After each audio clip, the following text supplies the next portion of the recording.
السلام علیکم ناظرین۔ بغداد کے بازار میں ایک حلوائی صبح صبح اپنی دکان سجا رہا تھا کہ ایک فقیر آ نکلا تو دکاندار نے کہا کہ بابا جی آؤ بیٹھو۔ فقیر بیٹھ گیا تو حلوائی نے گرم گرم دودھ فقیر کو پیش کیا۔ فقیر نے دودھ پی کر اللہ تعالیٰ کا شکر ادا کیا اور اس حلوائی کو کہا کہ بھائی تیرا شکریہ، اور یہ کہہ کر فقیر چل پڑا۔ بازار میں ایک فحشہ عورت اپنے دوست کے ساتھ سیڑھیوں پر بیٹھ کر موسم کا لطف لے رہی تھی۔ ہلکی ہلکی بوندا باندی ہو رہی تھی۔ بازار میں کیچڑ تھا۔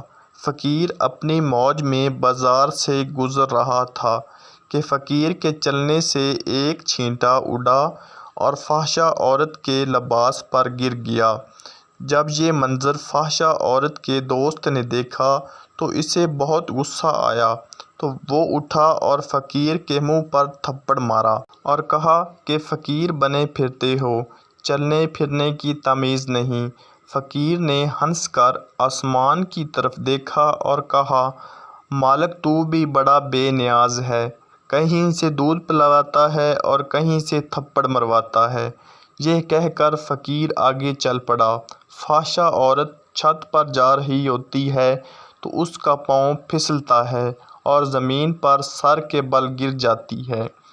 اس کو ایسی شدید چوٹ لگتی ہے کہ موقع پر ہی فوت ہو جاتی ہے۔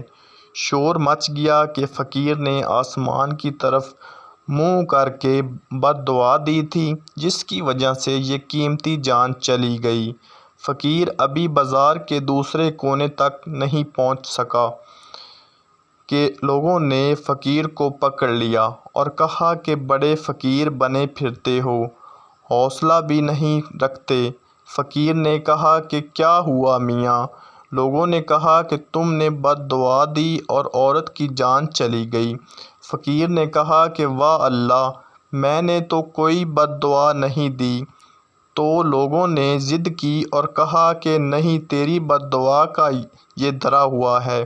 جب لوگوں نے ضد کی تو فقیر نے کہا کہ اصل بات پوچھتے ہو تو میں نے کوئی بد دعا نہیں کی، یہ یاروں یاروں کی لڑائی ہے۔ لوگوں نے کہا کہ وہ کیا؟